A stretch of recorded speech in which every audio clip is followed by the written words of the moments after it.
Buong mundo ginulat at ngayon may halong kaba sa kabilang kampo.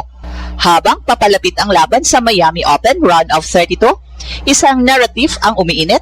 Kaya bang ulitin ni Alex Ayala ang kanyang ginawa sa Poland last year? Kasi kung babalikan natin, dito mismo sa Miami nagsimula ang alamat. Isang batang Pinay na pumasok bilang underdog at lumabas bilang giant slayer matapos pabagsakin ang world elite.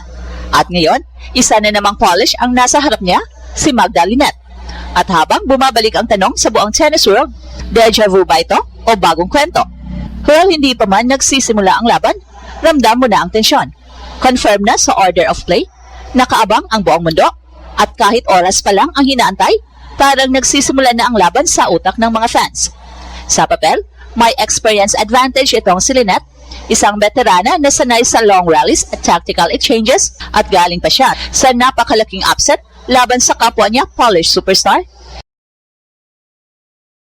Isang panalo na napatunay na kaya niyang sirain ang rhythm sa kahit sino. Pero dito nagiging interesting, habang mataas ang kumpiyansa, may kasamang pag-alangan kasi ang kaharap niya ngayon, hindi na yung batang Alex na hinahanap pa ang identity, kundi yung version na may momentum, may crowd at may history laban sa Polish dominance. Pero bago yan ay makikisuyo muna kami at baka pwede i-share ang aming video, paki-click ang like at subscribe button, pati na rin ang notification bell. Salamat po. At dito pumapasok ang pinakadelikatong bahagi, ang memory ng nakaraan. Hindi makakalimutan ng tennis world kung paano pinulbos ni Alex ang isang top Polish contender dito rin sa Miami. Isang laban na hindi lang upset kundi statement win. Mabilis, precise, at walang takot. Yung klase ng performance na nag-iiwan ng marka hindi lang sa scoreboard kundi sa psyche ng buong tour. Kaya ngayon, dala-dala pa rin ang anino ng moment na iyon. Sa social buzz, sa fan reactions, sa mga analyst predictions, isa ang tema. Kapag si Alex ang kaharap, walang siguradong ligtas. Sa Pinoy side, explosion ng energy. Practice pa lang, parang match na, mahahabang pila, bandilang iwinawagayway at crowd na parang may sariling rhythm tuwing papasok siya sa court. Hindi lang ito suporta, ito ay movement. At sa international crowd, pareho ang vibe. Curiosity na naging excitement, excitement na naging full support. Parang lahat gusto makita kung hanggang saan dadalhin ng batang Pinay ang run na ito. Samantalang sa kabilang side, mas tahimik, focused, composed, pero ramdam ang pressure. Kasi alam nila, isang maling stretch, isang pagkawala ng momentum, at pwedeng maulit ang history. Tactical na usapan, dito mas lalong umiinit. Si Linette, kailangan ng perfectong execution, serve placement, rally patience, at error control. Pero si Alex, may dalang ibang klase ng armas. Lefty angles na parang kutsilyo sa baseline, speed na kayang mag-reset ng rally, at forehand na kayang magpasabog ng momentum. Kapag siya ang nakadictate ng pace, nagiging tactical chaos ang laro. At doon siya pinakadelikado. Idagdag mo pa ang mental edge niya ngayon. Galing sa marathon win, tested ang endurance, at buwang kumpiyansa. Kaya niyang tumagal, kaya niyang lumaban, at higit sa lahat, kaya niyang tapusin.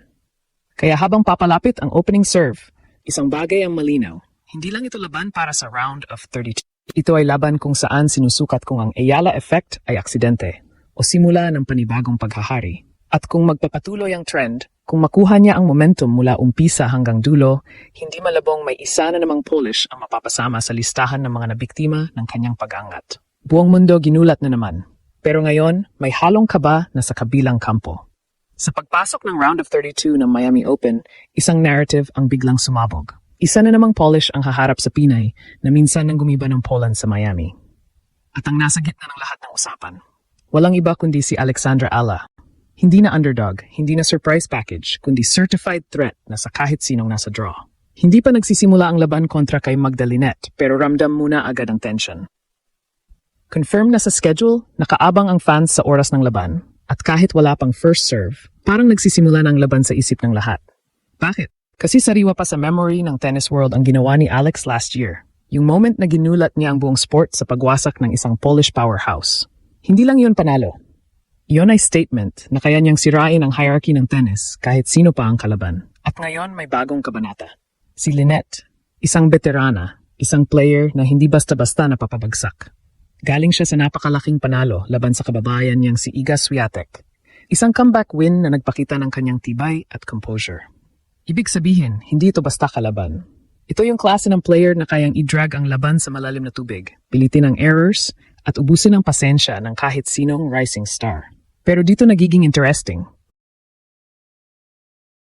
Habang mataas ang confidence ng Polish side, may halong pag-aalangan. Kasi ang kaharap nila ngayon ay hindi lang basta kalaban. Ito ay si Alex, ang player na may history na sa paggiba ng Polish dominance sa Miami. Sa social media at fan reactions, halata ang vibe. Another Polish versus Alex? Parang delikado to. Hindi man lantaran, pero ramdam ang pagka-alert ng Polish fans. Hindi nila makakalimutan ang nangyari last year, kung paano isang batang Pinay ang pumasok na walang pressure at lumabas na may dalang takot sa buong bracket. Kaya ngayon, kahit iba ang kalaban, dala-dala pa rin ang anino ng moment na iyon. Parang may multo ng nakaraan na laging nakaabang. Isang paalala na kapag si Alex ang kaharap, walang garantiyang ligtas. Sa kabilang side naman, Pinoy fans, explosion. Practice sessions pa lang, parang match day na. Mahabang pila, bandilang kumakaway, at energy na parang may sariling heartbeat. Hindi lang ito suporta, ito ay collective belief na kaya niyang ulitin ang magic. At habang mas lumalakas ang crowd, mas nagiging kalmado si Alex. Isang senyales na sanay na siya sa ganitong klaseng spotlight. Hindi na siya overwhelmed. Hindi na siya nangangapa. Ito na ang natural niyang environment. Ngayon, papasok na tayo sa tunay na laban. Hindi lang sa emosyon, kundi sa tactical battle. Sa papel, malinaw ang contrast. Si Magdalinette, ang veterana na kilala sa consistency, patience, at structured play. Laban kay Alex, ang racing force na may dalang speed, aggression, at fearless mindset. Ito ang classic clash, experience versus momentum. Si Lynette, hindi asa sa flashy plays. Ang laro niya ay parang chess. Bawat galaw may plano, bawat rally may layunin. Pipilitin niyang pahabayin ang exchanges, i-test ang decision-making ni Alex, at hintayin ang tamang pagkakataon para umatake.